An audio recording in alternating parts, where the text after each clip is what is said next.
The air grew colder as the old truck rumbled down the logging road, long abandoned and overgrown, until even it could go no further.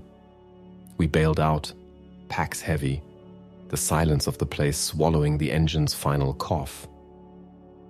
Ben, our guide, spat dust and adjusted his wide-brimmed hat, scanning the dense, ancient trees that loomed ahead. No fence, no official signage, just painted warnings on the last standing pines bordering the forgotten road. Crude, weathered symbols and faded, hand-stenciled words. Restricted area, extreme hazard, entry forbidden. The locals called it the Blackwood. The stories whispered about it were variations on a single chilling theme. You go in, you might not come out. As a journalist specializing in environmental mysteries and forgotten places, the Blackwood had become an obsession. Disappearances dotted its periphery over decades. Hunters, hikers, even a small plane once. Its wreckage never found. Officially, hazardous terrain, sinkholes, old mining shafts, maybe a territorial black bear. The unofficial explanations ranged from cryptids to cursed ground. I was here to find out which was true, or if the truth lay somewhere stranger. With me were Ben, a man whose quiet confidence came from years spent tracking in remote, unforgiving landscapes, his face etched with the kind of knowledge only the wilderness imparts, and Dr. Evelyn Reed, an ecologist whose skepticism was as sharp as her scientific mind. She was fascinated by the alleged biological anomalies, strange plant mutations, unusual animal behavior reported by those few who skirted the edges and came back shaken. Our equipment was top tier, satellite phones, though reception was rumored to be spotty deep inside, multiple GPS units, old school compasses, Ben swore by them, detailed topographic maps dating back half a century, environmental sensors, recording gear, and enough supplies for 2 weeks. We were prepared for rugged wilderness, for getting lost, for potential hazards. What we weren't sure we were prepared for was the feeling of the place. Even from the edge, it pressed in. The light seemed different, filtered through the impossibly thick canopy in a way that felt less like sunlight and more like liquid green-gray shadow. The air, though crisp and clean, carried a faint, earthy odor that wasn't quite right. Deeper, heavier than damp soil and decaying leaves. And the silence. That was the first truly unsettling thing. In a forest of this age and density, there should be a constant symphony of life. Birdsong, insect hum, the rustle of small animals. Here there was almost nothing. A profound stillness that felt less like absence and more like anticipation. As we finalized our gear check, the air itself seemed to thicken, growing heavy and still. The painted warnings on the trees seemed to pulse with a quiet malevolence in the shifting light. Ben caught my eye, his usual easy grin absent. "All right, Alex," he said, his voice low. "Once we step across, there's no casual stroll back. You sure about this?" Evelyn adjusted her glasses, her expression a mix of scientific curiosity and a hint of apprehension she couldn't quite mask. "The data possibilities alone are significant. If the anecdotal evidence holds even a fraction of truth," she said, her voice steadier than Ben's. "But I admit, the atmosphere, it's palpable." My own heart was thumping, a mix of journalistic excitement and primal unease. This was it, the boundary, stepping from the known, albeit forgotten, world into the heart of the Blackwood. We took a collective breath, checked our compasses one last time and stepped over the invisible line. The transition wasn't marked by anything physical, but the feeling was instantaneous. It was like walking into a different pressure zone, or perhaps a soundproof room that also muted the world outside. The air immediately felt cooler, the strange earthy smell intensified, and the silence deepened, becoming absolute. It wasn't just the absence of sound. It felt like sound was being actively absorbed. My hand instinctively went to the small digital recorder in my pocket, pressing record. Entry log, day 1, I murmured, my voice sounding unnaturally loud in the quiet. Entering the Blackwood forest boundary at approximately 10:30 a.m. Estate.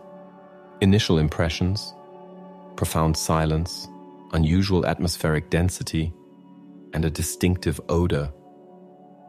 I trailed off, trying to find the right words. It smelled ancient, yes, but also wrong, like deep time and something else, something inorganic. Ben led the way, his pace cautious. Evelyn followed, already peering at the undergrowth, a hand lens in her hand. I brought up the rear, my senses on high alert, trying to process the flood of subtle, disquieting inputs. The trees here were different, older, yes, but their bark had an almost metallic sheen in places, and some of the lower branches twisted into unnatural, grotesque shapes. The ground was a thick carpet of leaves, but beneath them, the soil felt strangely compacted in some areas, spongy in others.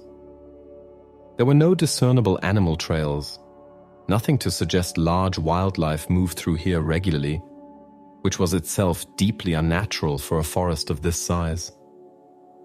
After an hour of walking, the initial novelty wore off, replaced by a growing sense of unease. Ben consulted his compass, then the GPS, then the map. He did this more often than I'd seen him do on previous trips, even in challenging terrain. "Everything looks right," he muttered, more to himself than us. "But it feels off." He paused, squinting at the dense tangle ahead. The light.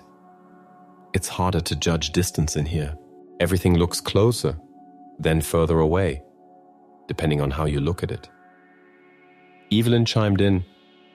"The lux levels are fluctuating erratically, even under uniform canopy cover.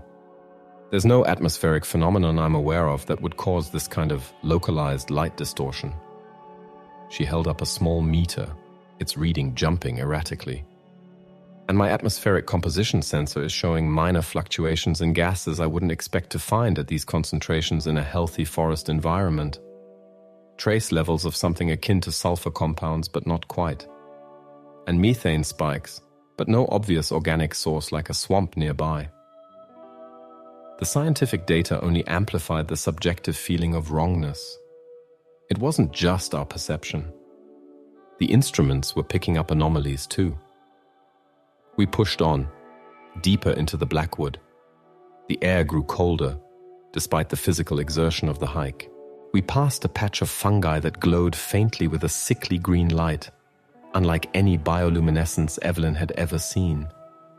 She collected a sample carefully, placing it in a sterile container. The trees seemed to press closer, their branches interlocking above us, forming a ceiling that allowed only fragmented shards of light to penetrate, creating disorienting patterns on the forest floor. The silence remained, broken only by our footsteps and breathing. It felt suffocating. My recorder was still running, picking up the crunch of leaves, the occasional snap of a twig, our hushed voices. Listening back later, I imagined, it would sound like an audio track from a horror movie, the silence punctuated by the sounds of intruders in a forbidden place. Ben stopped abruptly, holding up a hand. We froze. He tilted his head, listening intently. I strained my ears, hearing only the blood pounding in them. "Did you hear that?" he whispered. We shook our heads.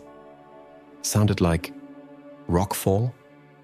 Far off, but wrong. He looked worried. Rockfalls happen, especially in mountainous regions. But his reaction suggested this sound was different, unnatural. We waited for several minutes, hearing nothing more. The silence had returned, heavier than before. We continued, the incident adding another layer to the growing sense of dread. Every shadow seemed deeper. Every twisted branch looked like a grasping hand. Every rustle of leaves, when they finally did rustle, a dry, unnatural sound, made us jump. The feeling of being watched was constant now, a prickling sensation on the back of the neck. It wasn't just paranoia.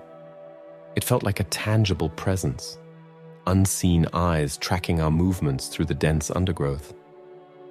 We reached a small clearing as dusk began to settle, earlier here than it should have been due to the canopy.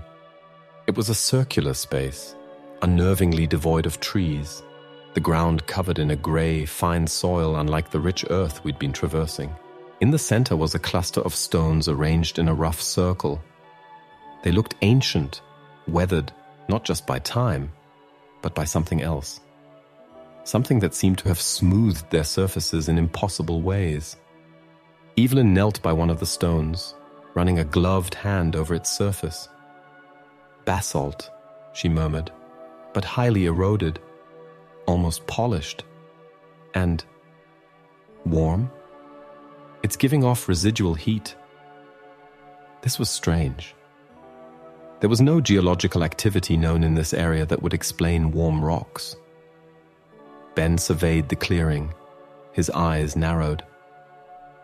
"Not a place I'd want to camp," he said flatly. "Feels wrong." I agreed. The place emanated an aura of profound age and something deeply unsettling. It felt like a place that had been used, a long time ago, for purposes we couldn't comprehend, and that still held the echo of those activities. It was decided. We'd push on a little longer, find a place outside the clearing, despite the fading light. The decision felt less like a choice, and more like an instinctual imperative. As we left the clearing, stepping back into the oppressive silence of the woods, I glanced back. In the deepening gloom, the stones seemed to pulse faintly, or perhaps it was just my eyes playing tricks in the strange light. But the feeling of leaving a place of immense ancient power lingered, chilling me to the bone. We found a spot for camp about half a mile further on, nestled between two massive ancient oaks. It was still silent, still dark, but it felt marginally less hostile than the clearing. Setting up the tents was a quiet, efficient process. The sounds of our movements seemed absorbed by the environment. We kept the campfire small, its light barely pushing back the intense darkness that gathered under the canopy. The air around the fire seemed cooler than it should have been. We ate a simple meal from our packs. The conversation hushed. The events of the day weighed on us. The unnerving silence, the fluctuating light, the strange air, the warm stones, Ben's mysterious sound.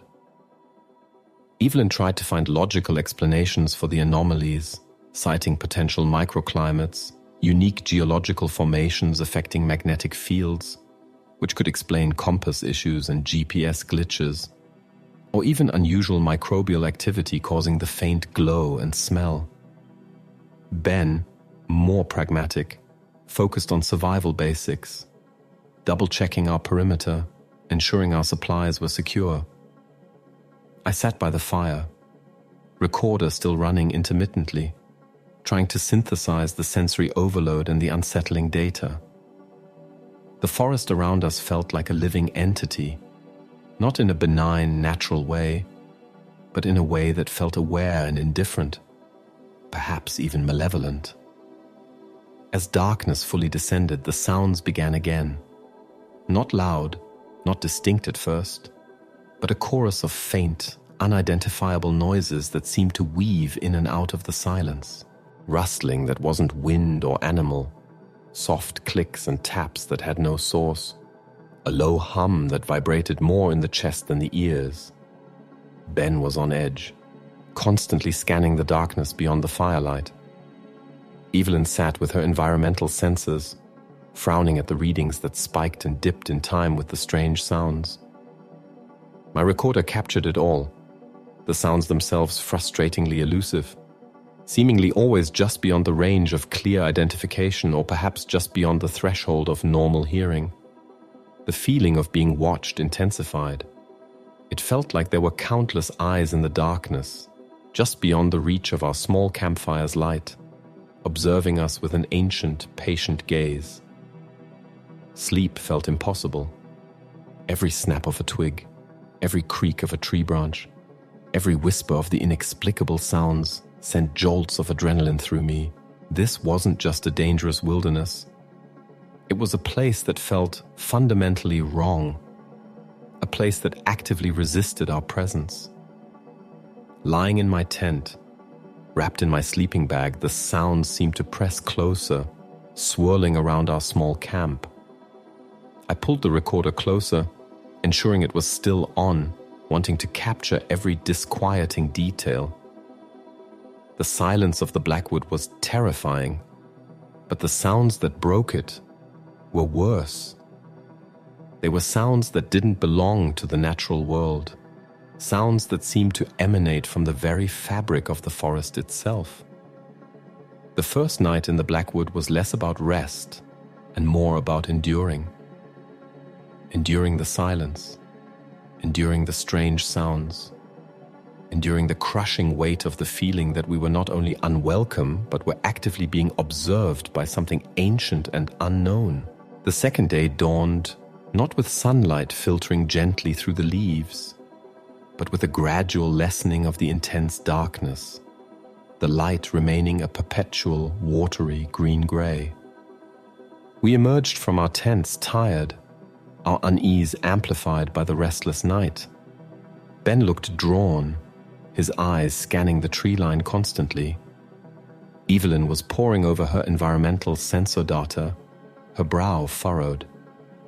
The atmospheric composition fluctuations correlate with the sound events, she reported, her voice tired.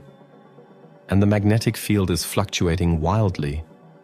It's not just affecting the compass. It seems to be interfering with some of the other electronics too. The GPS signals are inconsistent, and my atmospheric sensor readings are spiking in correlation with geomagnetic shifts. This isn't typical electromagnetic interference. It feels organic somehow, or perhaps generated by a unique, active geological feature, but one unlike anything I've studied. We packed up camp quickly, the silence feeling even more oppressive in the morning light that wasn't quite light. The strange, earthy smell was stronger now, almost cloying. Ben consulted his compass and GPS, then the map, shaking his head. "We should be heading northwest based on yesterday's movement," he said, pointing. "But the land, it feels wrong. The topography doesn't match the map here." He showed us. The elevation changes didn't align. A small creek marked on the map was nowhere to be seen, and a distinctive rock formation he'd noted the previous day seemed to have vanished or shifted relative to our position. It was more than just getting turned around. It felt like the very layout of the forest was subtly changing, or that we were moving through a space that didn't conform to linear geography. We decided to trust the compass, despite its earlier wobbles, and Ben's instinct. We picked a direction that felt right, based on his years of wilderness navigation, and pushed through the dense undergrowth. The going was tough. The trees grew closer together here, their lower branches gnarled and difficult to pass. The ground was uneven, hidden roots and sinkholes masked by the thick leaf litter. We moved slower than planned, every step requiring concentration. The feeling of being watched was relentless, a constant pressure on our senses. We stopped for a brief rest near a cluster of trees with unnaturally pale bark, almost bone white. As we paused, the silence broke. Not with the strange sounds of the night, but with a single clear sound. A high-pitched metallic hum that seemed to come from everywhere and nowhere at once. It vibrated in our teeth and bones, intensely uncomfortable. Evelyn covered her ears, wincing. "That's infrasound," she gasped, her voice tight with pain. "Extremely low frequency, high intensity. It can cause disorientation, nausea, even panic." Ben was already scanning the tree line, his hand on the machete at his belt. The hum lasted for maybe 30 seconds, then cut off abruptly, leaving the silence ringing in our ears. We looked at each other, shaken. This wasn't just a weird forest. It was a forest that seemed to actively assault our senses. "What could cause that?" I asked, my voice hoarse. Evelyn shook her head, rubbing her temples. "A large animal vocalization in a specific resonant space. Geological stress releasing energy. But that intensity, it would require immense power." Ben just stared into the trees, his usual calm replaced by a visible tension. "Whatever it is," he said slowly, "it knows we're here."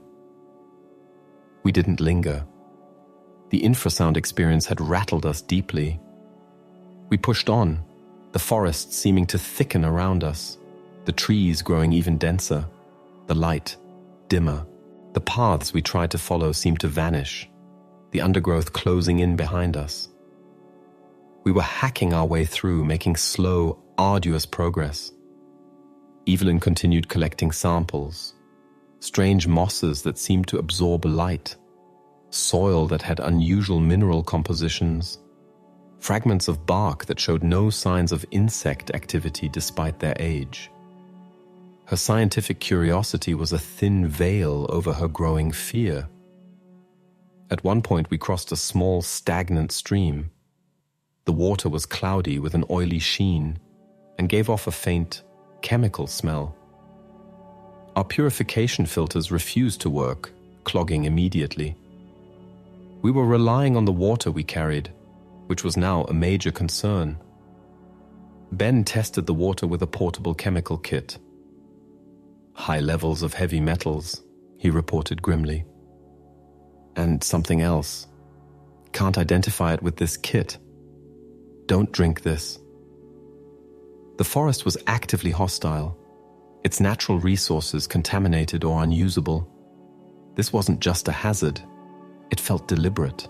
The feeling of being watched was constant, occasionally punctuated by brief glimpses of movement in our peripheral vision.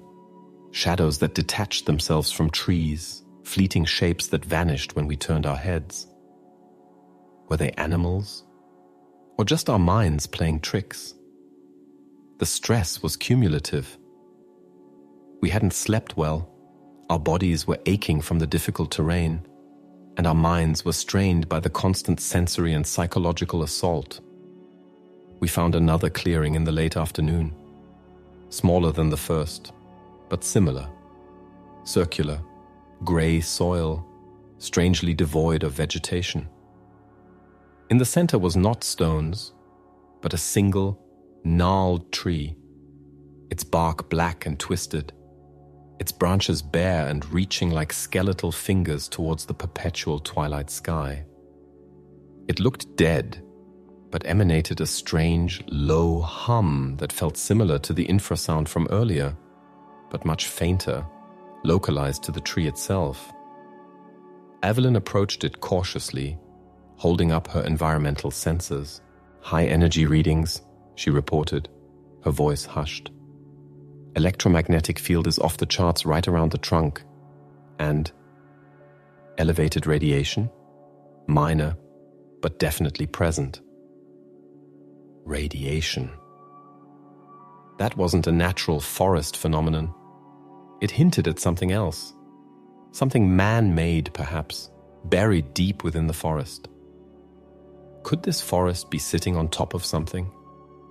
An old, forgotten military test site? A hazardous waste dump disguised by the trees? The tree itself seemed to pulse with a quiet, contained power. It felt like the heart of the unsettling energy that permeated the Blackwood. Ben refused to go near it. "That tree ain't natural," he stated, his face grim. "It's a beacon or a drain or something. Bad energy." We didn't camp near this clearing either. Pushing on was difficult as dusk deepened into the Blackwood's version of night. The strange sounds of the previous night began again, joined now by a new, disturbing noise. A faint, rhythmic clicking, like many small stones being tapped together in the distance. It seemed to follow us. We made camp near a small rocky outcrop that offered a slight defensible position. Fatigue was setting in, blurring the edges of reality. The feeling of being watched was now a certainty. We could practically feel the weight of unseen gazes upon us. Conversation was minimal, mostly clipped instructions and observations. Evelyn was quiet, deep in thought, perhaps trying to reconcile her scientific training with the undeniable strangeness of the Blackwood. Ben was jumpy, every shadow a potential threat. I was just trying to stay present, to observe, to record, to keep the rising panic at bay. Sleep was even harder than the first night. The clicking sounds continued intermittently, sometimes closer, sometimes further away. The faint hum from the direction of the strange tree seemed to carry on the air. The forest pressed in, a heavy, breathing entity. I lay in my tent, listening, recording. The sounds on the recording seemed clearer than they did to my ears in the moment. Faint whispers beneath the clicks, a low, guttural growl that seemed to vibrate the ground. Were these real sounds? Or was the forest somehow broadcasting directly into our minds? The psychological toll was immense. Doubt crept in. Was this wilderness or something else entirely? As the night wore on, the sounds intensified, converging on our camp. The clicking grew louder, faster. The growling deepened. A sense of dread, cold and absolute, washed over me. We were not alone. And whatever was out there did not welcome us. I fumbled for my headlamp, switching it on, its beam weak against the oppressive darkness. Ben's voice came from the next tent, tight with fear. "They're close." The third day began with a jolt, not the slow, dim awakening of the previous morning, but a sudden, jarring cessation of the night's sounds, replaced by an immediate, heavy silence that felt like a vacuum. We scrambled out of our tents, nerves frayed. Ben's face was pale, streaked with sweat and dirt. Evelyn looked exhausted, her eyes wide and bloodshot behind her glasses. The air was colder than before, carrying the intensified, strange, earthy smell now mixed with a faint metallic tang. Our camp showed no physical signs of disturbance. Nothing was moved. Nothing was broken. Yet, the feeling was undeniable. Something had been close, surrounding us just beyond the light. We packed in haste, the silence urging us to move. Ben consulted his instruments. "GPS is useless," he said, frustration evident in his voice. "Compass is spinning erratically. We have to rely on the map and instinct." This was bad. Relying solely on instinct in terrain that seemed to defy normal rules of geography was a terrifying prospect. We set off, moving as quickly as possible. Our initial direction chosen based purely on Ben's gut feeling of which way was out. The forest was even more difficult to navigate now. It seemed to thicken deliberately in our path. Areas that looked passable on the map were choked with impenetrable thorny bushes or unexpected ravines. We were forced to backtrack repeatedly, losing precious time and energy. The light distortion was worse.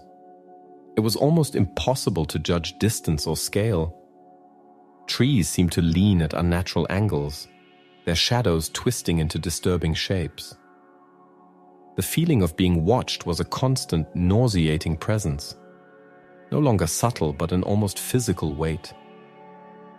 We passed by more anomalies, a stream where the water flowed uphill for a short stretch before cascading down a rock face that wasn't there on the map. A patch of ground where the air vibrated visibly, distorting the trees behind it like a heat haze. But the air itself was freezing cold. We collected more samples, took more readings, but they only added to the perplexing data.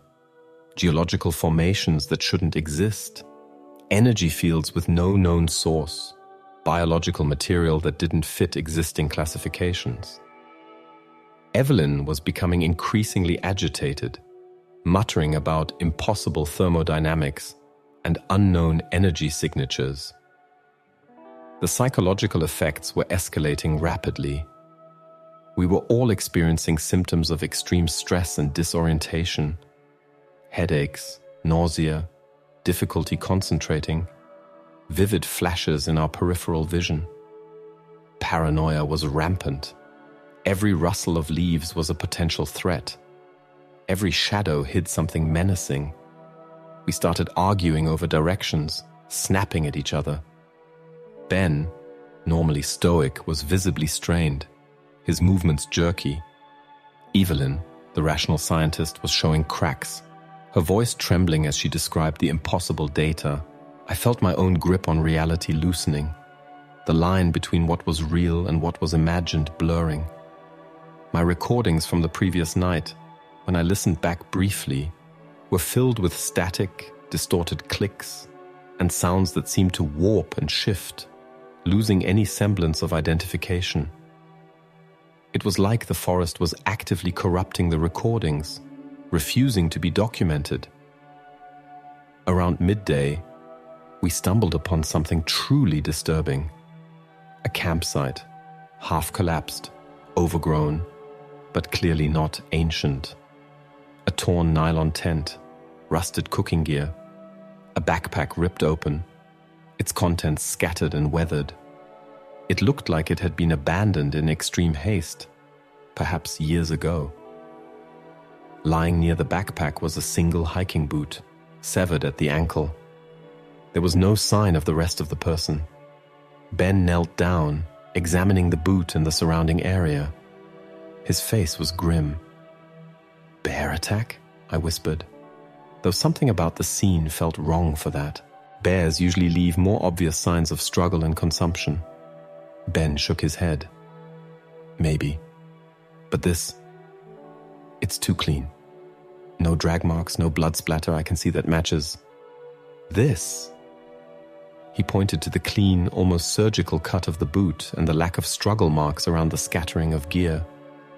Evelyn, pale, stared at the scene, her scientific mind struggling to process it.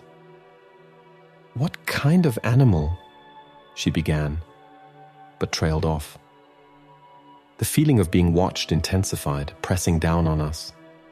It felt like we had stumbled onto a place the forest didn't want us to see, a secret it guarded fiercely. We didn't linger. The discovery had a profound effect on us. The abstract fear of the Blackwood solidified into a terrifying certainty. People came here, and something happened to them. Something that wasn't easily explained by natural predators or accidents. We pushed on with renewed urgency, the discovery adding fuel to our desperation to escape. But the more we tried to move quickly, the more the forest seemed to impede us. Thickets became denser, slopes steeper, the disorienting light more pronounced. We were caught in a maze, and the walls seemed to be actively shifting. Our water was running low. The air grew thick and humid in some pockets, bone dry and cold in others, irrespective of terrain. The strange smells intensified, sometimes the heavy earth, sometimes the metallic tang, sometimes a sickly sweet odor that made us nauseous. By late afternoon, physical exhaustion was critical. We had made almost no discernible progress towards the edge according to Ben's map and compass checks, which were becoming increasingly contradictory. The GPS occasionally flickered to life, showing our position jumping kilometers in seconds, then freezing, then showing us back where we started. It was like the forest was actively messing with space-time, or at least our perception and measurement of it. We had to stop and make camp before full darkness. We found a small, sheltered hollow, offering some minimal protection. Setting up the tents was a silent, grim affair. Hope was dwindling, replaced by a gnawing fear. We ate the last of our ready-to-eat meals, the food tasteless in our mouths. The silence returned as darkness gathered, but it was a loaded silence, pregnant with unseen things. Then the sounds began again. Not the clicks and growls of the previous night, but something new, something closer. A scraping sound like stone on stone, coming from just beyond the edge of our small camp. Then a low, guttural murmur, like voices whispering in a language we couldn't comprehend. It wasn't human. It was deep, resonant, coming from multiple sources just out of sight. Ben gripped his machete, his knuckles white. Evelyn huddled deeper into her sleeping bag, trembling. I lay in my tent, recorder on, listening to the sounds of our breathing, the frantic beating of our hearts, and the terrifying sounds from the darkness, the scraping, the murmuring.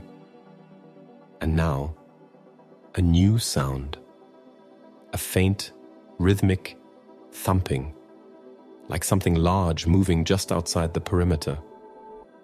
The feeling of being watched was overwhelming. It felt like whatever was out there was assessing us, waiting. Sleep was completely impossible. Every sense was screaming danger. The air in the tent felt thick and heavy, the strange, earthy smell overpowering. The tent fabric seemed to absorb the minimal light from our headlamps, leaving us in oppressive gloom. The sounds continued, sometimes fading, sometimes seeming to press right up against the tent walls. The scraping sound was particularly unnerving, suggesting something moving with effort, something heavy and rough. The murmuring voices seemed to rise and fall, a disquieting chorus. The rhythmic thumping grew closer, then receded, a cruel game played by unseen entities. I found myself holding my breath, straining to identify the sounds, desperate for a rational explanation. But there was none. These were sounds that did not belong in a forest. They belonged to something else, something alien and terrifying. The Blackwood wasn't just a dangerous wilderness. It was a place inhabited by something unknown, something that had perhaps been responsible for the boot, for the disappearances, for the pervasive feeling of dread. We were trapped in its domain, and it was letting us know it. The night stretched on, an eternity of terror. Every moment felt like the prelude to an attack. We were exhausted, scared, and completely at the mercy of whatever lurked in the darkness. The silence was gone, replaced by a terrifying symphony of the unknown. We just had to endure until dawn, praying that the daylight would offer some respite, some clarity, or at least a chance to escape. The Blackwood had shown us its true nature, and it was far worse than any local legend. As the perpetual grey dawn of the Blackwood arrived on our fourth day, the sounds of the night faded, replaced by the heavy, expectant silence. We emerged from our tents utterly spent, physically and emotionally. Ben's usual composed demeanor had completely cracked. His eyes darted constantly and his hands shook as he tried to pack his gear. Evelyn was withdrawn, curled into herself, muttering about energy fields and dimensional folds, her scientific mind seemingly broken by the impossibility of the data she was collecting. My own state was precarious. The constant fear and lack of sleep were wearing me down, making it hard to think clearly. The air felt heavier than ever, the strange smell thick and nauseating. There were no obvious tracks around the camp perimeter, no physical evidence of the sounds and presences from the night. Yet the feeling of being surrounded, of being watched intently, was stronger than ever. It was a silent, suffocating pressure. We ate a few handfuls of dried fruit, our appetites gone. The water situation was critical. We had maybe a day's supply left between the three of us. Relying on finding a clean water source in this contaminated forest was a terrifying gamble. Our navigation issues persisted. Ben tried multiple times to get a fix on our position using both map and compass, but they seemed to contradict each other and previous readings. The GPS remained useless. We were lost, not just geographically, but in a place that seemed to actively defy mapping. We chose a direction, a gamble, a desperate hope that we might eventually stumble upon the edge. We moved slowly, painstakingly, the forest floor a treacherous mix of hidden holes, slick patches of strange moss, and roots that seemed to deliberately trip us. The trees pressed in, their branches forming a low, claustrophobic ceiling. The light, already dim, seemed to be actively retreating, plunging us into deeper gloom. We passed by more unsettling phenomena, patches of ground that felt intensely cold, sucking the heat from our bodies, areas where the air seemed to shimmer, distorting our vision, brief, localized fogs that appeared out of nowhere, thick and disorienting, smelling faintly of sulfur and something metallic. During one such fog, Ben became momentarily separated from us, just 20 feet away, but swallowed by the whiteout. We called out his name, our voices muffled by the fog. Panic clawed at me. When the fog dissipated seconds later, he was back in view, but his face was ashen. "Saw something," he whispered, his voice trembling. "In the fog. Just for a second. Like shapes moving. Too tall. Not animal." He wouldn't elaborate, but the look in his eyes spoke volumes. He had seen something that had broken his composure completely. The incident cemented our fear. This forest wasn't just disorienting. It was populated by something unseen, something that used the environment to its advantage. Evelyn, despite her terror, continued her attempts at scientific analysis. She rigged up a small, portable electromagnetic field sensor on a walking stick. The readings were off the scale in certain areas, fluctuating wildly. "It's like a massive, erratic energy source," she stammered, her voice high-pitched. "But there's no geological marker for anything like this. No fault lines, no volcanic activity, no major mineral deposits that would generate these fields. And the pattern of the fluctuations, it's not random. It has a kind of rhythm to it, but not a natural one." Her scientific detachment was gone, replaced by a desperate need to understand, to categorize the impossible. We stumbled upon another clearing, this one larger but just as unnerving. In its center was a deep, dark pit, perhaps 50 feet across, its edges crumbling into the gray soil. A faint, low hum emanated from it, similar to the one near the strange tree, but deeper, more resonant. The air around the pit was intensely cold. Looking into the pit was like staring into an abyss. No light seemed to penetrate its depths. It felt like a void, a drain on the surrounding energy. Ben threw a small stone towards the edge. It rolled in and we waited, listening intently. No sound of it hitting the bottom. No splash of water. Just silence and the unsettling hum. It felt bottomless. "Another one," Ben said, his voice flat. "Energy source, energy sink. This whole place is wired up." He pointed towards the edges of the clearing. More of the pale-barked trees grew there, interspersed with patches of the sickly green glowing fungi we'd seen earlier. The pit felt like the nexus of the Blackwood's strange power, the source of the energy fluctuations, maybe even the origin of the infrasound. Evelyn approached the edge cautiously, her senses spiking. "The radiation is higher here," she said, her voice barely a whisper. "Significantly higher.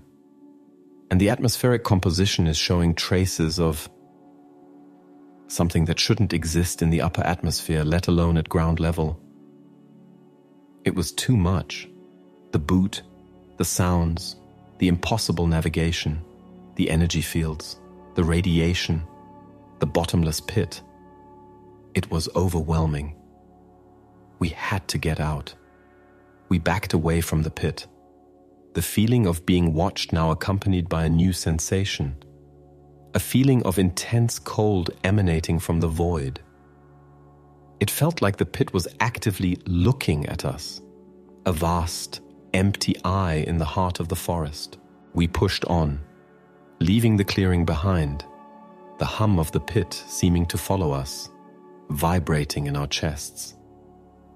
Our pace was slower now, our bodies failing, our minds struggling under the weight of the relentless strangeness and fear. The forest seemed to close in further, the light almost entirely gone now, even though it was only late afternoon. We were moving through a world of perpetual twilight. Ben was struggling to keep his bearings, his face a mask of despair. "It's no use," he gasped, leaning against a twisted tree, his chest heaving. "I can't tell which way is which. North, south, east, west. It all feels the same. The land keeps folding in on itself." He looked utterly defeated. Evelyn was staring into the gloom, her eyes unfocused. "The energy readings. They're fluctuating with my heart rate," she mumbled, her voice barely audible. "It's affecting us. The forest. It's interacting with our biology." It sounded like the edge of madness, but after everything we had experienced, it felt horribly plausible. The forest was somehow manipulating not just the environment, but our very selves.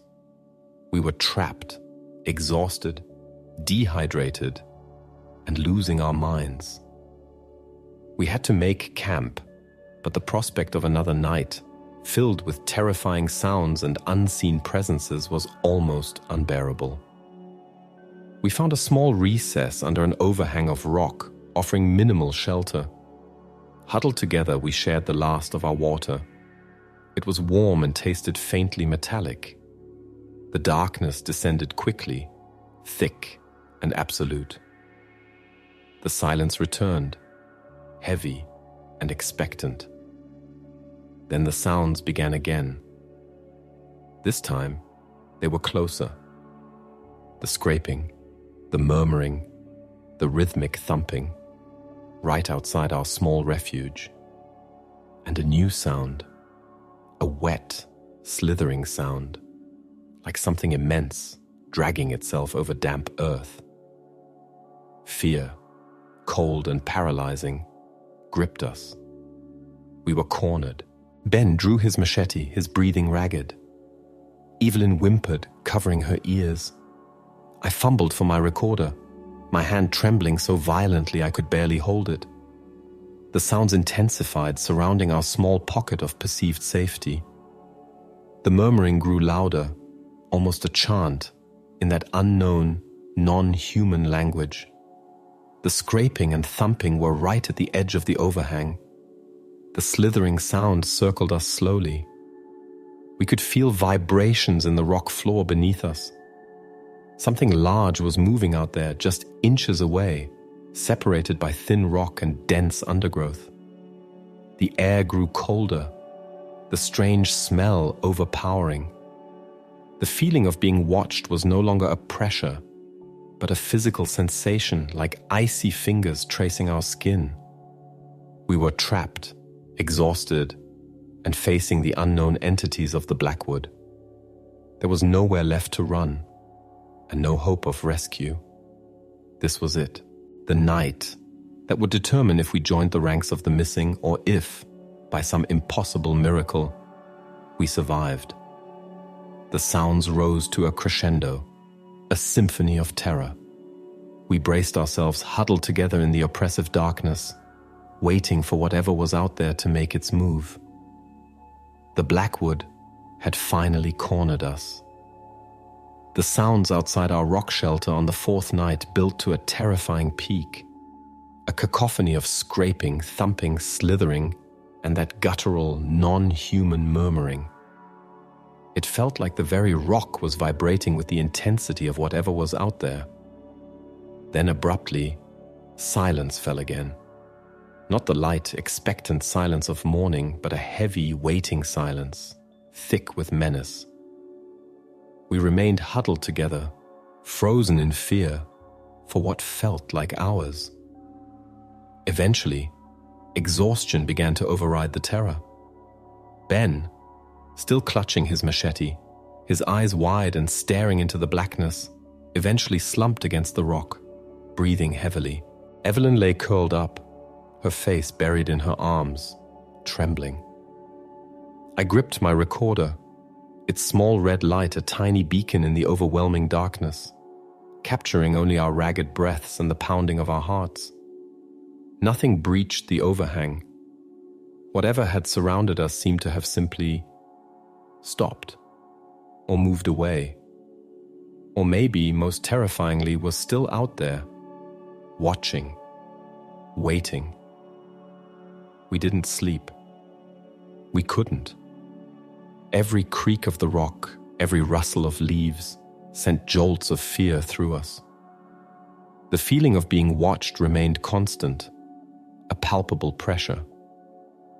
As the Blackwood's dim dawn began to filter through the canopy, the silence remained absolute.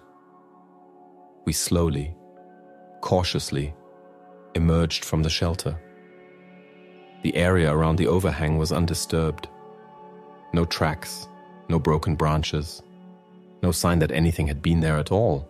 It was like the terrifying events of the night had been a shared hallucination, except for the lingering terror in our eyes and the physical exhaustion that weighed us down. Ben looked utterly broken. I don't understand, he stammered, his voice hoarse. Never seen anything like it. Felt real. Felt like they were right there.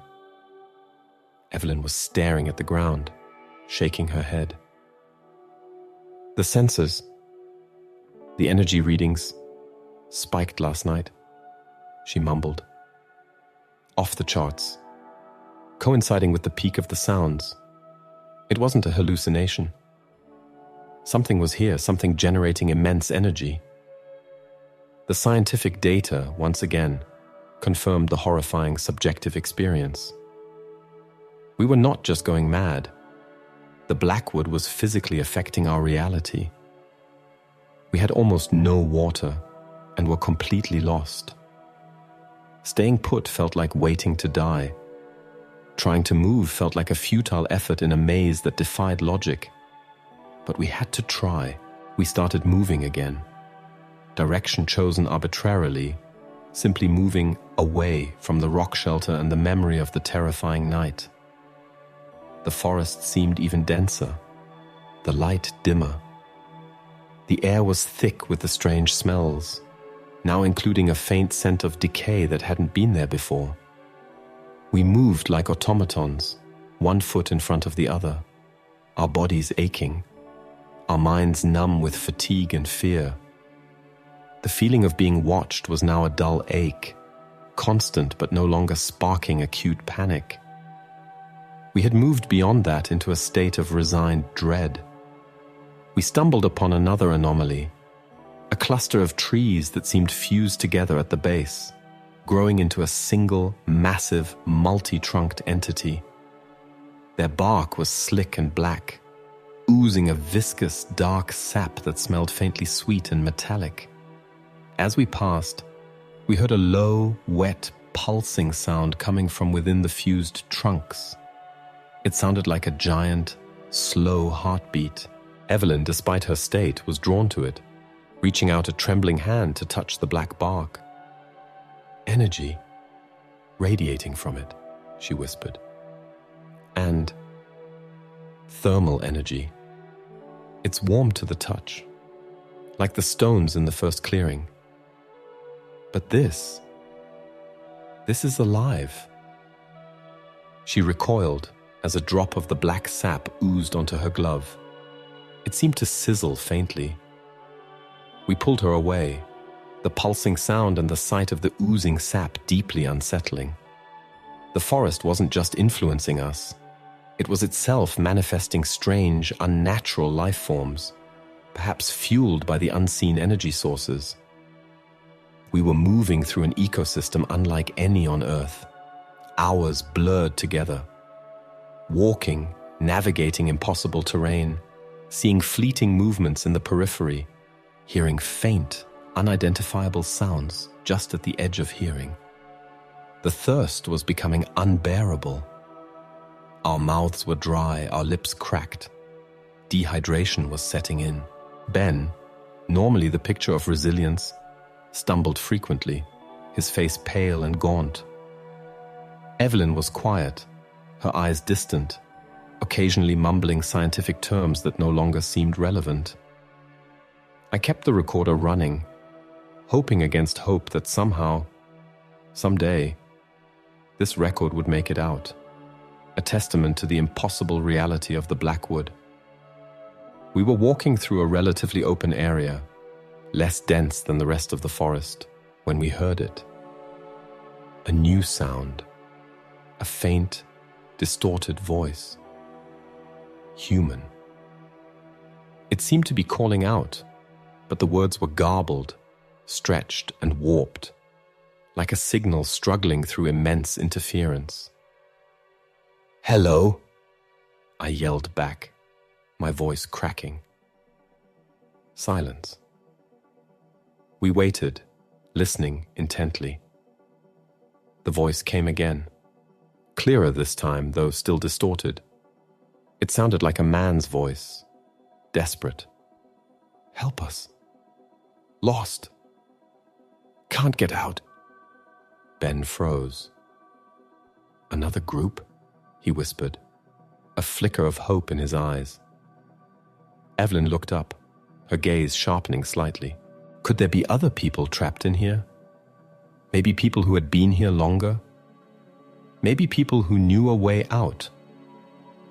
We followed the sound of the voice, crashing through the undergrowth, yelling out. The voice seemed to lead us on, always just ahead, sometimes clearer, sometimes fading. It felt like a lifeline, but as we followed, the forest seemed to subtly shift around us. The ground became uneven, the trees grew closer together, the light dimmed further.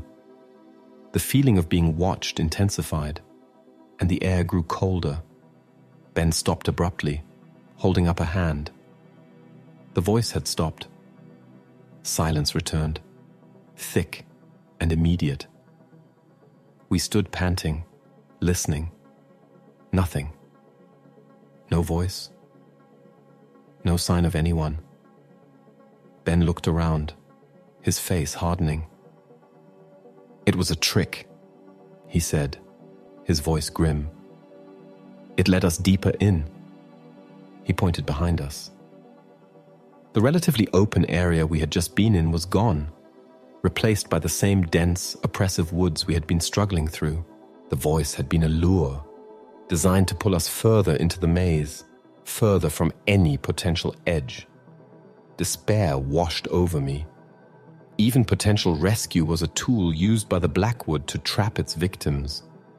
We were truly alone, and the forest was actively working against us. Physical and mental exhaustion, coupled with the crushing realization that we had been deliberately manipulated, broke something inside us. We collapsed onto the ground, too weary to even try to move. The thirst was agony. As darkness began its descent, the strange sounds returned, closer and more varied than ever. The scraping, the thumping, the slithering, the murmuring. And now, new sounds, high-pitched keening wails that sounded like distorted animal cries, and a low, grinding noise that felt like the earth itself was groaning. We huddled together, listening to the horrifying symphony surround us, the air vibrating with the unseen energy. Ben didn't reach for his machete this time. Evelyn didn't look at her senses. We just sat there waiting, our faces turned up to the dim canopy, the weight of the Blackwood pressing down on us, the terrifying sounds closing in. We were at our limit. The forest had broken our bodies and was working on our minds. Survival seemed impossible. The night promised only more terror and a likely end to our journey into America's forbidden forest. We had entered, and it seemed we might not return. The fifth night in the Blackwood was a blur of terror and delirium. Dehydration intensified the strangeness, blurring the lines between reality and hallucination.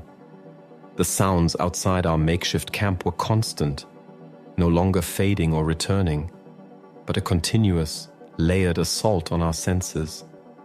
The scraping, the thumping, the slithering, the guttural murmuring, the keening wails, the grinding earth groans.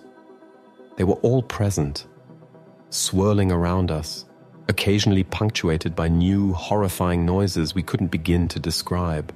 I kept the recorder going, a desperate act of defiance. But the sounds captured on it were chaotic, distorted by static and interference that seemed to ebb and flow with the intensity of the surrounding noise. Listening back later, I knew it would sound like a recording from hell. Ben was unresponsive, curled into a fetal position, trembling. Evelyn was mumbling incoherently, pointing into the darkness, seeing things that weren't there. Or maybe were there, just invisible to me. My own mind felt like it was fracturing. I saw fleeting shapes in the darkness, felt phantom touches, heard whispers that seemed to come from inside my skull. The strange smells intensified, sickeningly sweet and metallic, making me gag. The cold radiating from the unseen energy sources was bone-chilling. We were beyond fear. We were in a state of numb endurance, waiting for something to happen, for the night to end, for consciousness to cease. Towards what felt like the middle of the night, the sounds outside reached another crescendo, louder than ever, closer. The ground vibrated violently beneath us. A high-pitched whine, like immense machinery, joined the chorus, piercing through the other noises. And then, a profound silence. Not the quiet cessation of the previous night, but an instantaneous, absolute, unnatural silence that felt like the world had been turned off. It was more terrifying than the noise. In that silence, felt more than heard was a presence. Close. Impossibly close. I could feel it, a vast, ancient awareness right outside our shelter, examining us. It wasn't malevolent in a human sense, it was alien, indifferent, powerful. It felt like being under a microscope, observed by something that didn't care about our fear, our pain, our desperation. This awareness lingered for what felt like an eternity, a crushing weight in the darkness. Then, Slowly, the fainter sounds began to return. The distant ones first, gradually building back up. The presence receded, leaving behind only the residue of terror and the knowledge that we had been inspected. As dawn finally broke, the familiar grey light pushing back the absolute darkness, we were barely functional. Ben could barely move. Evelyn was unresponsive, her eyes staring blankly. I managed to sit up, my body aching, my head pounding. The air was thick and still, the strange smells overwhelming. I checked our water supply again. Empty. Dehydration was now a critical threat. We had to move. Staying here meant certain death. I managed to rouse Ben, pulling him to his feet. He moved stiffly like an old man, leaning heavily on his walking stick. Evelyn remained unresponsive. I knelt beside her, shaking her gently. "Evelyn, we have to go. We need water." She didn't react. Her skin was cold. Her breathing was shallow. I checked her pulse. Weak and thready, the forest had taken its toll. She was succumbing, either physically or mentally, or perhaps both. We couldn't carry her. Ben was barely able to walk himself. Leaving her felt like an unimaginable betrayal. But the brutal reality of our situation left no other choice if there was any hope for us. I'll leave her some water," I stammered, though we had none. Maybe if we find water, we can come back for her." It was a lie, a desperate attempt to justify leaving her behind. Ben just stared blankly, unable to process. I placed her environmental sensor carefully beside her, a small, useless totem. "I'm sorry, Evelyn," I whispered, my voice choked with tears.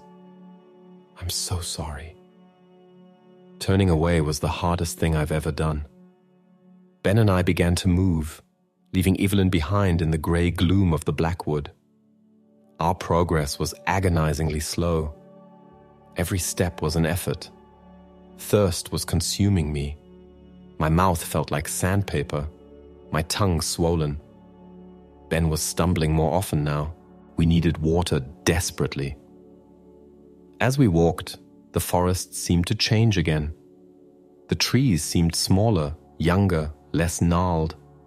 The undergrowth was still dense, but different, less hostile. There were even faint signs of animal life. A bird call, far off, sounding weak and distorted. A rustle in the bushes that might have been a small animal. Was this the edge? Were we somehow miraculously heading in the right direction? Hope, a fragile, dangerous thing in the Blackwood, flickered. We pushed on, driven by the desperate need for water and the faint possibility of escape. We stumbled upon a small stream. The water looked clear, flowing over smooth stones. It felt like salvation. But the memory of the contaminated stream on day 2 and the Blackwood's tricks made me hesitate. Ben, however, was beyond caution. He fell to his knees at the bank, cupping his hands to drink. "No, Ben, wait!" I yelled, but it was too late. He drank greedily, splashing water on his face. I pulled out my limited water testing kit, the basic one I carried as backup.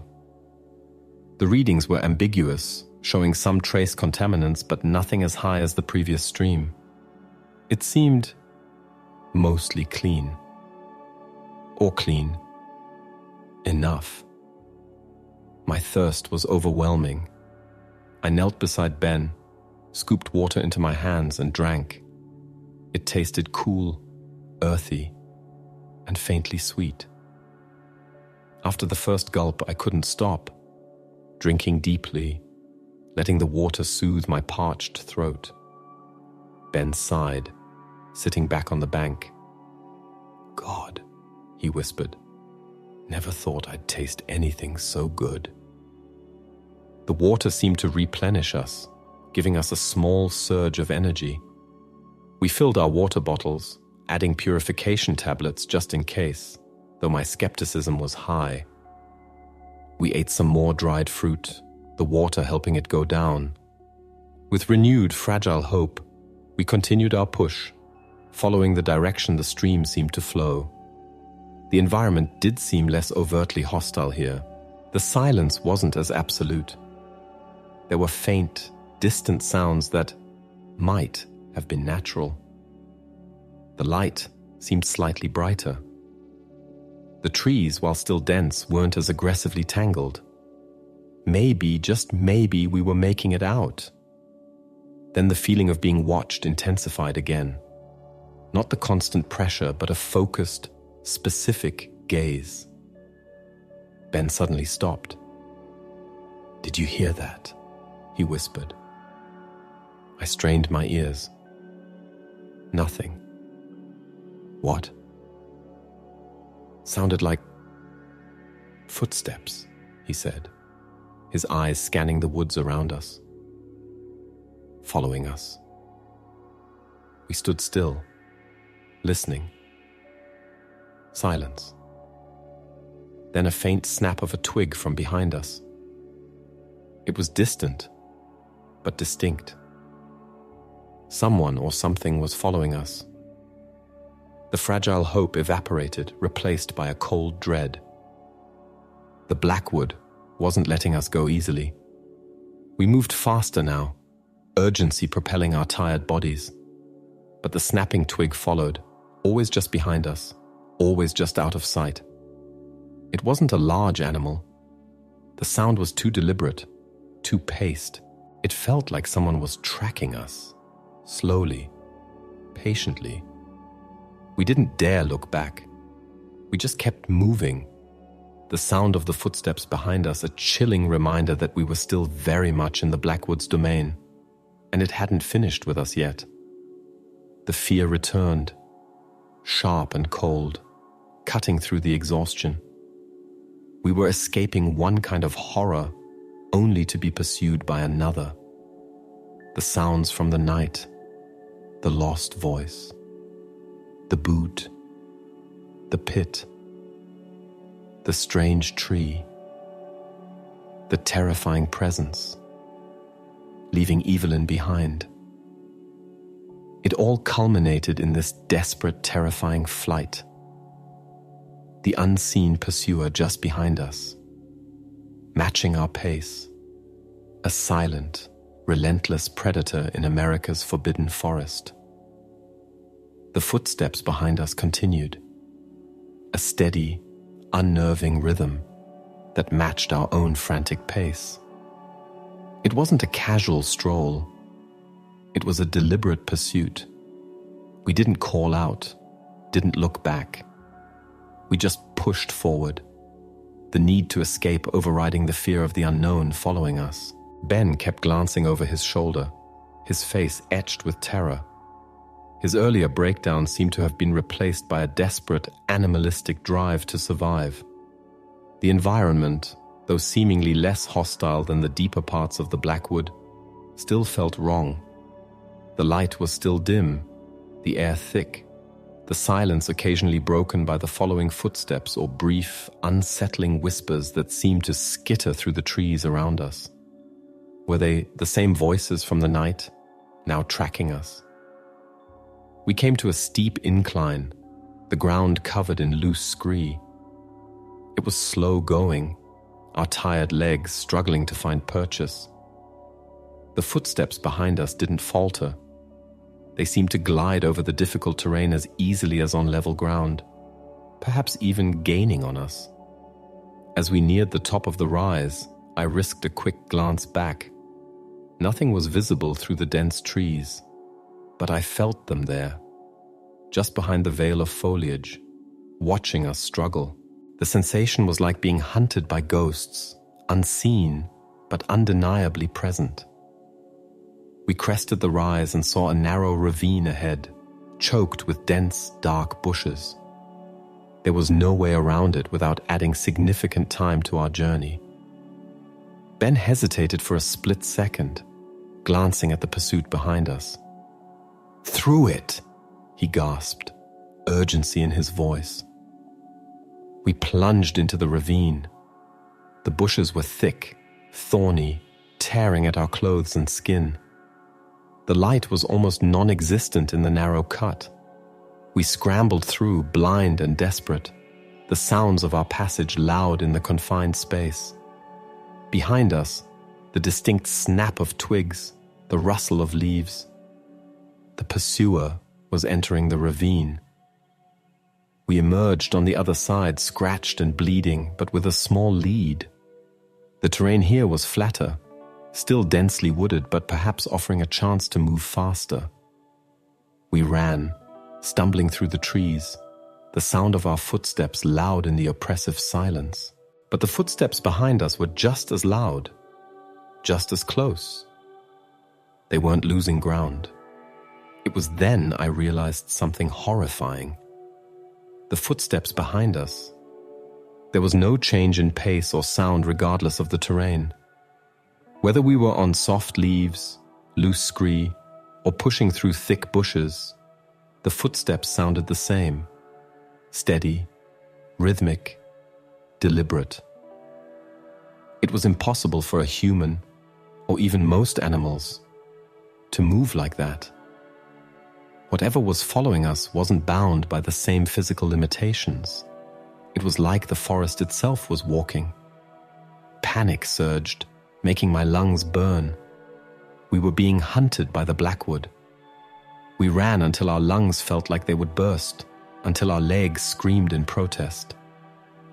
We stumbled into another small clearing, similar to the others, circular, grey soil, devoid of trees. In the center was a large, dark rock, pulsating faintly with that same unsettling hum as the strange tree. The air around it was intensely cold. As we stopped to catch our breath, leaning against trees at the edge of the clearing, the footsteps behind us stopped too. Silence returned, thick and immediate, broken only by our ragged breathing and the faint pulse of the rock. We scanned the tree line around the clearing, expecting to see something emerge. Nothing. But the feeling of being watched was overwhelming, coming from all directions, and strongest from the rock in the center. It felt like the rock was an eye, observing us. Or maybe it was broadcasting the awareness of our pursuers. Ben, despite his terror, noticed something else. "Look," he panted, pointing to the ground at the edge of the clearing where the grey soil met the forest floor. Faint indentations. Not footprints. Not exactly. More like shallow depressions, elongated, leading into the clearing, and none leading out on our side. We followed the line of depressions with our eyes, tracing them across the clearing towards the rock. They seemed to converge on it, and then we saw more depressions, leading away from the rock, deeper into the forest, in a direction different from the one we had been taking. It was like the rock was a waypoint, or maybe a nexus. The entities following us seemed to originate from these clearings, these points of strange energy. The rock pulsed stronger now, the hum intensifying. The cold radiated from it, chilling us to the bone.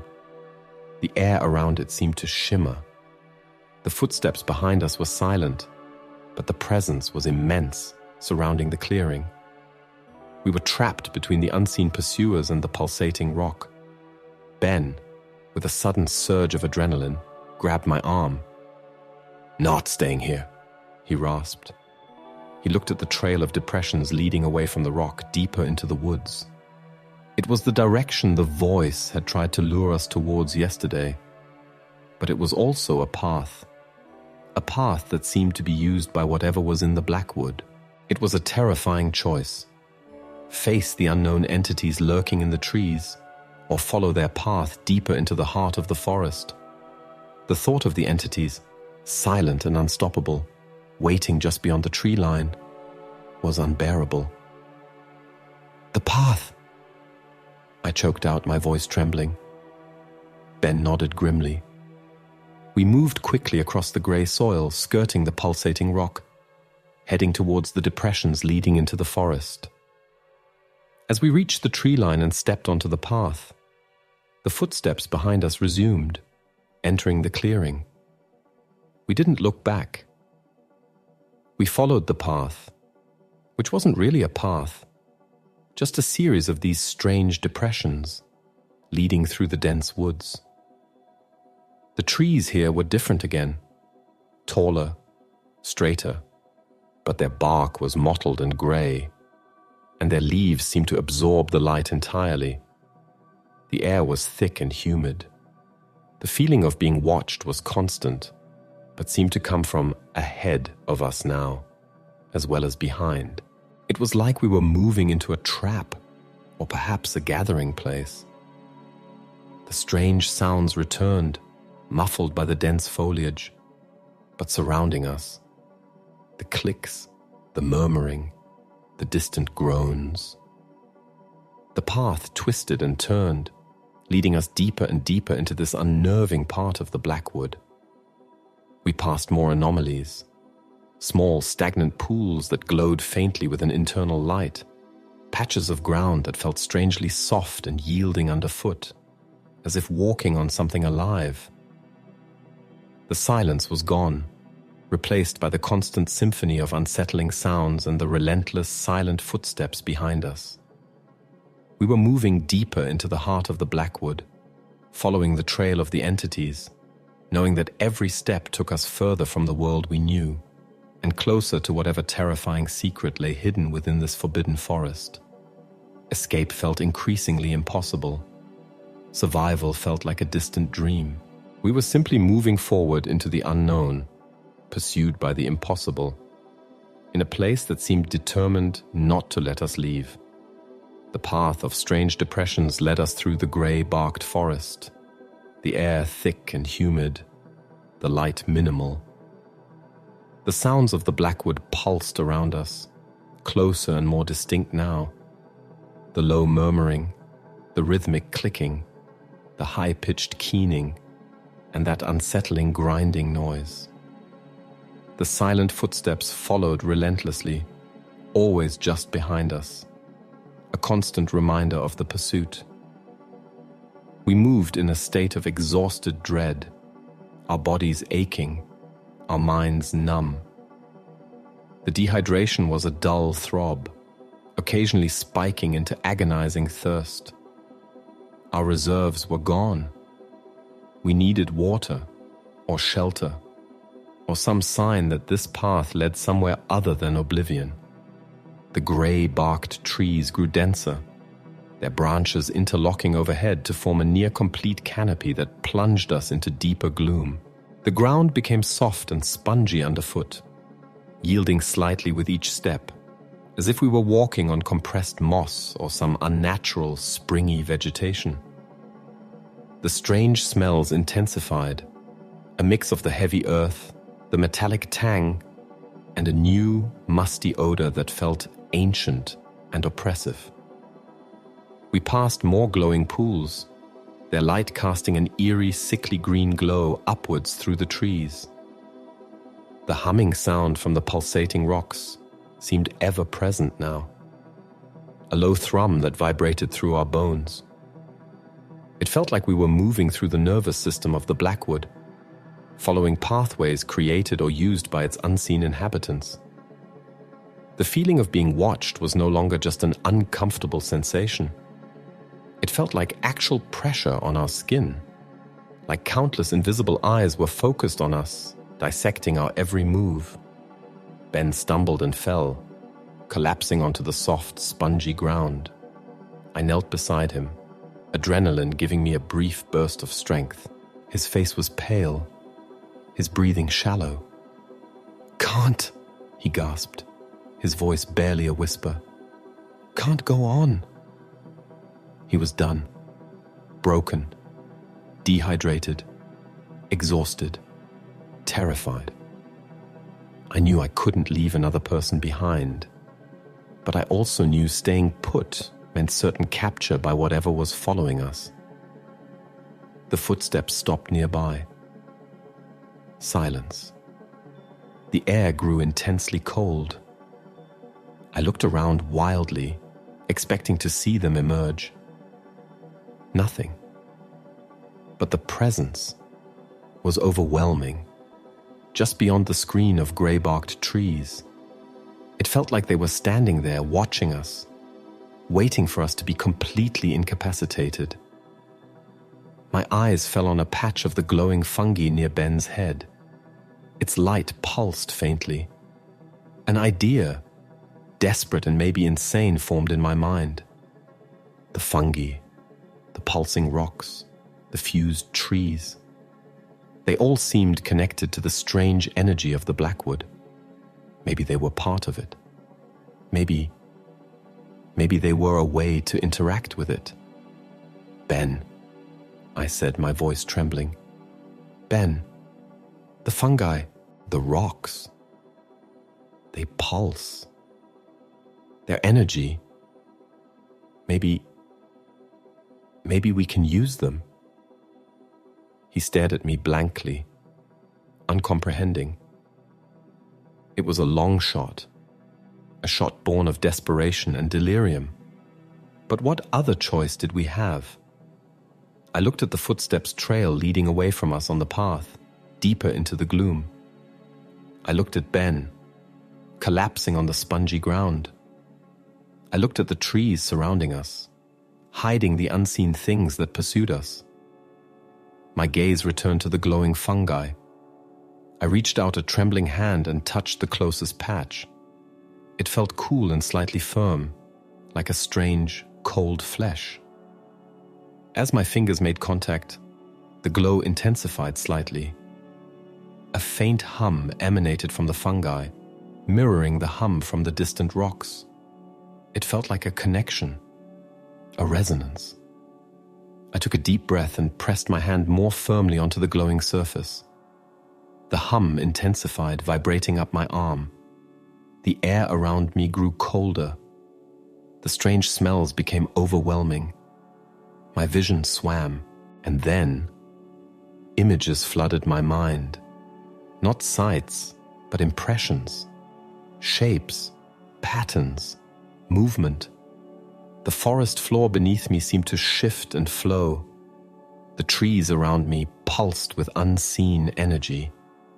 And I saw them, the entities, not visually but as forms in my mind's eye. Tall, thin shapes, moving with that impossible gliding motion through the trees. They weren't solid in a conventional sense. They seemed to flicker, to warp the space around them. They were ancient, connected to the very fabric of the Blackwood. They were the source of the sounds, the energy fields, the disorientation. They weren't animals, not spirits, not cryptids. They were something else. Something that belonged to this place, that was perhaps part of this place. And they saw us as intruders. The images were overwhelming, terrifying. I pulled my hand away from the fungi, gasping for air. The visions vanished, leaving behind a searing headache and a profound sense of dread. The footsteps behind us resumed, closer now, entering the grey-barked forest.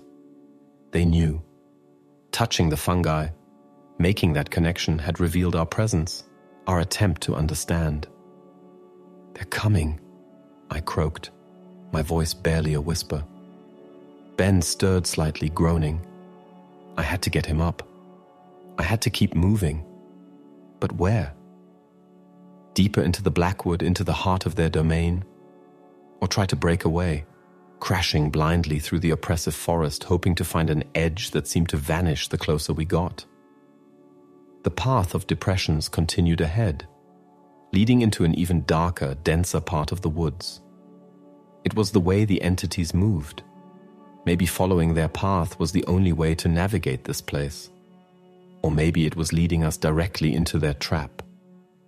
The sounds of the entities were closer now, surrounding us. The murmuring was louder, clearer, a complex, resonant chorus that vibrated in my chest. The grinding noise intensified. The footsteps were just behind the tree line, right beside the path. They were waiting for us to step forward, or perhaps waiting for us to collapse. Ben pushed himself up onto his hands and knees, shaking his head. What was that? He mumbled. Saw things. He had felt the connection too, through the fungi, or maybe just through proximity. He had seen the entities in his mind. The shared experience, brief and terrifying, cemented the reality of what we were facing. It wasn't just a forest. It was something else entirely, something ancient and powerful, and we were caught within it. The entities were closing in. We could feel their presence pressing in from all sides. The path ahead beckoned, dark and uncertain, leading into the heart of the Blackwood. The alternative was to be surrounded and overwhelmed here. There was no real choice. The path, Ben, I said, helping him to his feet. We follow the path. With the last of our strength, we stepped onto the trail of depressions, moving forward into the deepest, darkest part of America's forbidden forest. The sounds of the entities surrounding us, the silent footsteps falling into step behind us, the terrifying unknown stretching out before us. We had entered the Blackwood, and now we were walking directly into the maw of whatever inhabited it, hoping against hope that there was an end to the path, and that end didn't lead to a fate worse than being lost. The path of depressions led us into a part of the Blackwood that felt fundamentally different from anywhere else we had been.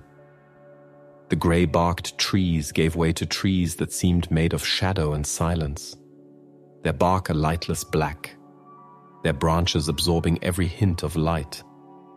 The spongy ground became slick and cold underfoot.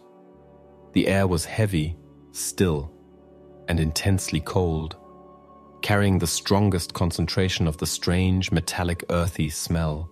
The sounds of the entities were here too, but different, less varied, more consistent. A low, resonant hum interspersed with soft, rustling whispers that seemed to weave through the air like invisible threads. The silent footsteps followed, always just behind us, a constant reminder that we were being escorted, not escaping. We moved slowly, Ben leaning heavily on me, our progress agonizingly slow. Our bodies screamed in protest with every step. Thirst was a burning fire in our throats. My mind felt detached from my body, observing the grim reality unfolding around us with a detached clarity that was perhaps its own form of breakdown. The path of depressions led through what felt like a vast, open space, despite the density of the trees. It was hard to judge distance here. The blackness seemed to swallow perspective. We passed by more anomalies, standing stones that pulsed with faint light and emanated intense cold, pools of liquid that shimmered and changed color, plants that seemed to writhe with slow internal movement. Evelyn's sensors, which I still carried along with mine and Ben's gear, were useless here, their screens flickering erratically, displaying nonsensical readings. The energy levels were off the scale, disrupting all our technology. This was the heart of the Blackwood, the source of its strangeness, the domain of the entities. As we moved deeper, the low hum intensified, vibrating not just in my chest but throughout my entire body. It felt like a frequency, a signal. The rustling whispers seemed to coalesce, forming patterns, almost like language but utterly alien, devoid of meaning I could comprehend. We reached a point where the path widened into a large clearing. This clearing was different from the others. It was vast, the sky above, visible as a dark, starless expanse through a break in the dense canopy. The ground was the same grey soil, but smoother, almost polished. And in the center of the clearing, arranged in a precise geometric pattern that made no sense to human eyes, were dozens of the pulsating rocks and several of the fused, black-barked trees. They hummed in unison, a deep, powerful resonance that filled the clearing. The air here was colder than anywhere else, biting and sharp. The feeling of the entity's presence was overwhelming. They were everywhere in the clearing, unseen but palpable, surrounding the geometric arrangement of rocks and trees. This was their place, their gathering, their mechanism. It felt like a vast, ancient machine powered by the energy of the Blackwood, built by the entities for purposes unknown. It was terrifying and awe-inspiring, a glimpse into a reality that defied human understanding. The silent footsteps behind us stopped as we entered the clearing. Ben and I stood at the edge, staring at the scene before us, too exhausted and terrified to move. The humming intensified, building to a peak. The pulsating rocks glowed brighter. The fused trees seemed to throb with dark life.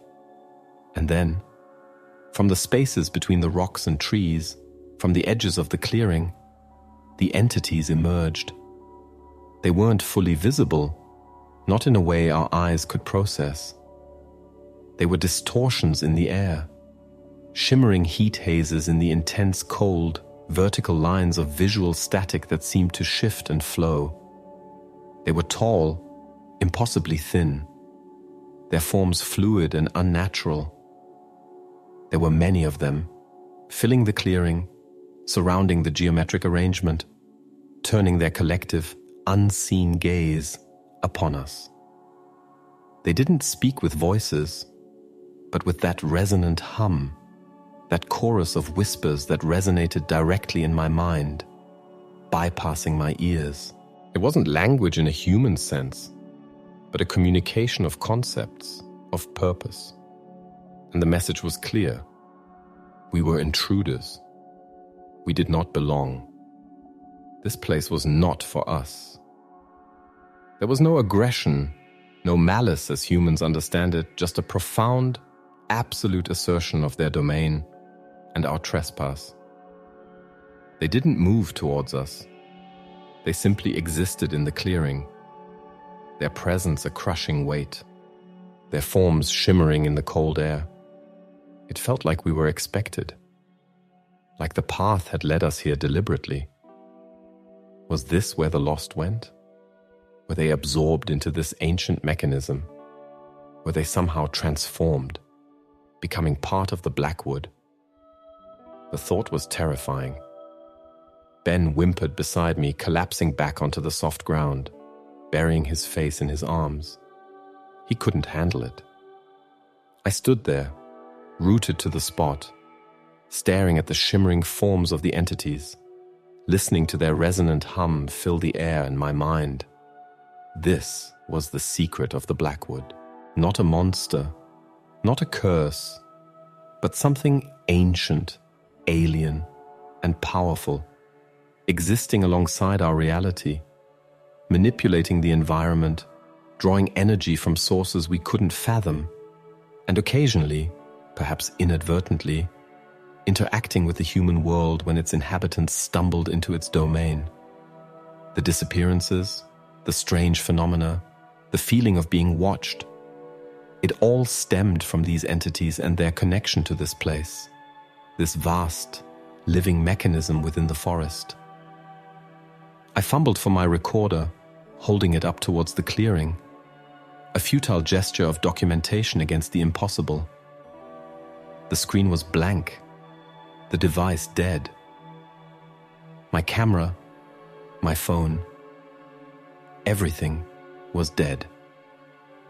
The Blackwood, the entities, were immune to our technology, perhaps even actively hostile to it.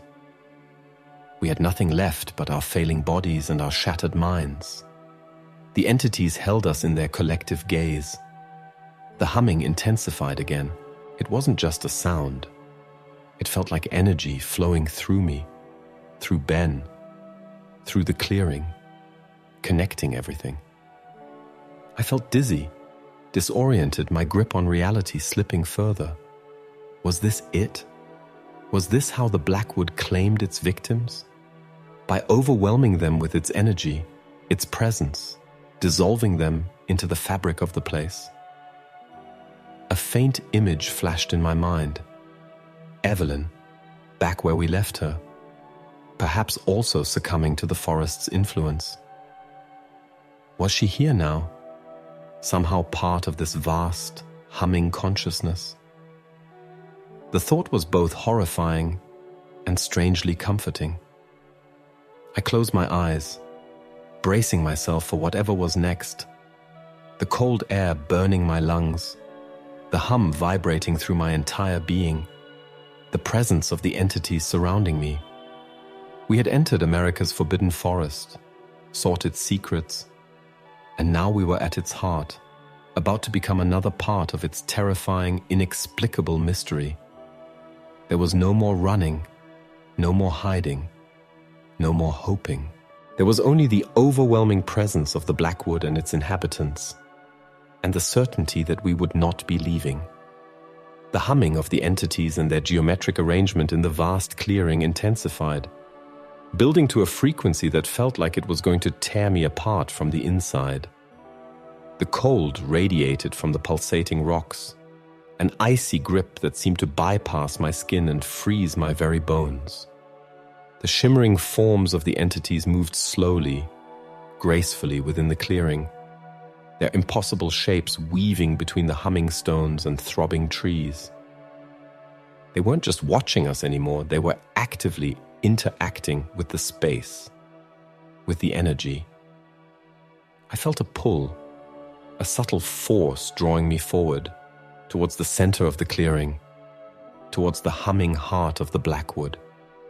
It wasn't a physical drag, but a resonant frequency that seemed to resonate with something deep within me, a part of my consciousness that was responding to their alien signal.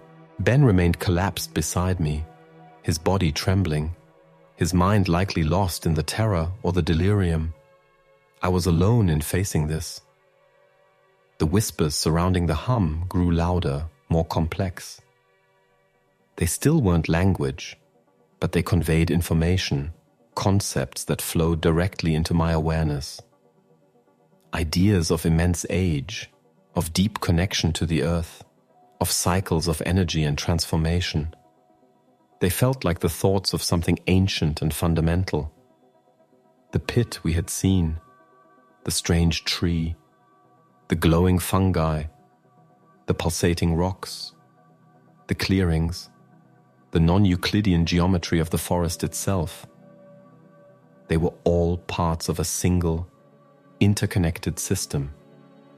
A vast, living mechanism powered by an energy source beyond human comprehension. Perhaps tapping into geological forces, atmospheric conditions, or even something more fundamental. And the entities were the operators, the conscious nodes within this system. They weren't malevolent or evil or good. They simply were bound to this place, existing on a different plane of reality that sometimes overlapped with ours. When humans stumbled into this overlap, the Blackwood reacted, disorienting, isolating, breaking down physical and mental barriers until the intruders became susceptible to assimilation, to becoming part of the system. The faint radiation Evelyn had detected, the strange atmospheric compounds, the intense energy fields. They were not pollution or technological remnants, but the byproduct of this ancient, natural to them, process. The voice we heard was likely a fragment of a previously absorbed consciousness, trapped in the energy flow, repeating a desperate plea that no longer had meaning to the entities. The boot, the disappearances, victims who had succumbed, their physical forms perhaps dissolved, their consciousness added to the collective awareness of the Blackwood. The terror was still present, a cold knot in my stomach, but it was overlaid with a strange sense of inevitability, almost understanding. This was the true nature of America's forbidden forest. Not a place of monsters, but a place inhabited by a consciousness so alien, so vast, that our presence was merely a perturbation, an anomaly to be smoothed out, integrated. The pull towards the center of the clearing grew stronger. I felt my feet begin to move, taking slow, unsteady steps onto the polished gray soil. The forms of the entities shimmered around me, their silent gaze fixed on my progression. The humming filled my head, my body, drowning out all other thoughts, all other sensations. Ben was a collapsed heap at the edge of the clearing, fading from my awareness. The world outside the Blackwood, my life, my identity, they were all receding, becoming distant, irrelevant. I was walking into the heart of the mystery, into the source of the power, into the waiting consciousness of the Blackwood. There was no fighting it. It wasn't a battle. It was a merging. As I walked further into the clearing, the individual forms of the entities seemed to blur, dissolving into the shimmering air, becoming one with the light, the hum, the cold, the polished ground, the pulsating rocks, the throbbing trees. I was walking into the mechanism itself. The sense of my own physical body began to fade, replaced by a feeling of expansion, of my awareness spreading, connecting to the vast network of energy and consciousness that permeated the clearing, the entire Blackwood. The sounds became clearer, no longer just hums and whispers, but complex patterns of vibration and frequency that conveyed information, history, purpose. I was seeing, hearing, feeling the Blackwood from the inside. It was ancient, vast, indifferent to human scale or time. It existed in cycles we couldn't comprehend, feeding on energy, processing information, maintaining its own unique equilibrium. Our intrusion was a disruption, a minor imbalance that needed to be corrected, and the correction was assimilation. My steps faltered. A last vestige of self, of individual identity, recoiled from the overwhelming integration. The terror flared one last time, sharp and pure. But it was too late. I was already too deep. The entity's presence wrapped around me not with force, but with an overwhelming resonance that dissolved the boundaries of my being. My physical form felt less real, less solid. My thoughts, my memories, my very sense of self began to fragment, to scatter like leaves in the wind, ready to be incorporated into the vast, murmuring consciousness of the Blackwood. This was the end of the journey, the final destination of those who entered America's forbidden forest and did not return. Not death, not disappearance in the conventional sense, but a terrifying, profound absorption.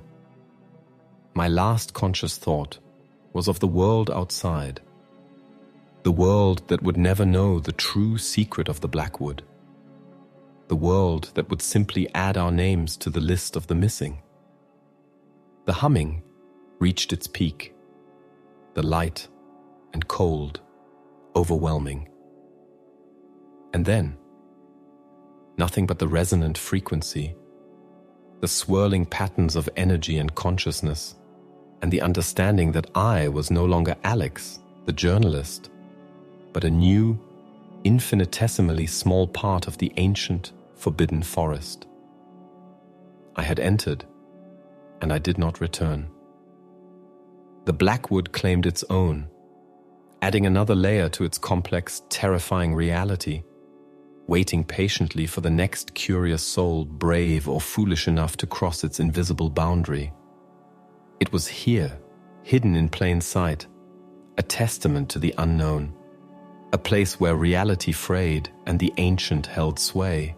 The air outside the Blackwood felt thin and loud after the oppressive atmosphere within. Sunlight, harsh and blinding after days of perpetual gloom, assaulted my eyes. I stumbled out of the tree line, collapsing onto the familiar hard-packed dirt of the long-abandoned logging road, the painted entry forbidden signs blurring in my vision. My body felt like it was made of lead, every muscle screaming in protest. My mouth was dry, my throat raw. I was alone. There was no sign of Ben, no sign of Evelyn. Just me, somehow, inexplicably, having emerged from the heart of the Blackwood. How I got out, I didn't know. The last thing I remembered was standing in that vast clearing, surrounded by the shimmering entities, the humming filling my mind, the feeling of my identity dissolving. There were no memories of walking back, of navigating the impossible terrain, of passing the endless trees and strange anomalies. It was like I had blinked, and suddenly I was outside. But I wasn't the same. The Blackwood had marked me. Physically, I was gaunt, scratched, dehydrated, covered in dirt and sap. Mentally, I was a wreck. The silence of the outside world was jarring after the constant sounds of the forest. Yet a faint hum seemed to resonate within my own skull, a ghost echo of the entity's presence. The feeling of being watched was gone, replaced by a profound, unsettling emptiness, as if a part of me had been left behind in that humming clearing. I fumbled for my satellite phone, praying it still worked. Miraculously, it powered on, the signal bars appearing faintly. I managed to dial emergency services, my voice a hoarse whisper. Lost. In the Blackwood area. Need help. The call was patchy, cutting in and out, but I managed to convey my approximate location before the battery died. Then I waited. Hours crawled by. I huddled on the road, shivering despite the weak sunlight, the images and sensations from the Blackwood replaying in my mind, the pulsating rocks, the strange trees, the bottomless pit, the terrifying sounds, the shimmering forms of the entities, Evelyn's unresponsive face, Ben collapsing. It felt like a nightmare, but the scratches on my skin, the ache in my bones, and the phantom hum in my head were brutally real. Finally, I heard the distant sound of a helicopter. It grew louder, then a search and rescue team found me. Their faces were a mixture of relief and concern. They helped me into the helicopter, asking questions I struggled to answer coherently. How long was I in there? Who was with me? What happened? I tried to explain about Ben and Evelyn, about the strange phenomena, about getting lost. But the words felt inadequate, hollow. I couldn't tell them about the entities, the energy, the feeling of assimilation. It sounded like madness. I knew they wouldn't believe me. At the nearest hospital, I was treated for severe dehydration, exhaustion, and exposure. The doctors attributed my mental state to trauma and delirium. They searched for Ben and Evelyn, launching a more extensive operation but found no trace, just like the others, added to the list of the missing in the Blackwood. When I was stable enough, investigators questioned me. I told them the official story. We got lost, encountered hazardous terrain, ran out of water. My companions succumbed to the elements or accidents. I left out the impossible parts. The look in their eyes told me they were skeptical even of that, accustomed to the vague, often contradictory accounts of the few who made it out. My equipment was recovered from where I had dropped my pack near the road. My digital recorder. The memory card was corrupted, the audio files unusable, static, distortion, brief bursts of unintelligible noise. The Blackwood had erased its own record. Evelyn's environmental sensors and samples were never found. Proof erased. I was released from the hospital, physically recovered, but inwardly shattered. The world outside felt wrong. Too bright, too loud, too normal. How could people go about their lives, unaware that places like the Blackwood existed? Unaware that ancient, alien entities shared the planet with us, hidden in plain sight? I tried to write about it, to document my experience, but the words wouldn't come. How do you describe shimmering forms that aren't physical, sounds that enter your mind, a place that defies geography and time, a consciousness that absorbs identity? It sounded like a work of fiction, a fever dream. I looked at maps of the area tracing the boundary of the Blackwood. It was just a patch of green on a topographical survey, labeled restricted. No hint of the impossible reality contained within. The local legends persisted, dismissed by most as folklore or exaggerated tales of wilderness dangers. But I knew the truth. I had seen it, felt it, almost become part of it. The Blackwood was real. Its warnings were not about simple hazards, but about the fundamental nature of reality, about stepping into a place that existed outside the norms of human experience. I was one of the few who entered America's forbidden forest and returned, but a part of me was still there, vibrating with the humming, connected to the vast, ancient consciousness. I carried the Blackwood within me, a constant, terrifying secret. I knew I could never go back, not physically, but the forest, the entities, the mystery. They were now irrevocably a part of me. The silence of the nights is no longer just silence. It's filled with the phantom hum, the ghost whispers, the memory of being watched by something utterly alien. I survived, but I didn't escape. The Blackwood keeps its secrets, waiting patiently for the next soul to cross the line, to discover that some places are forbidden for reasons far older and stranger than anyone can imagine. And sometimes, even if you make it out, you never truly leave. The forest remains, vast and indifferent, America's silent, forbidden heart, guarding its mysteries, occasionally reaching out to claim those who dare to trespass.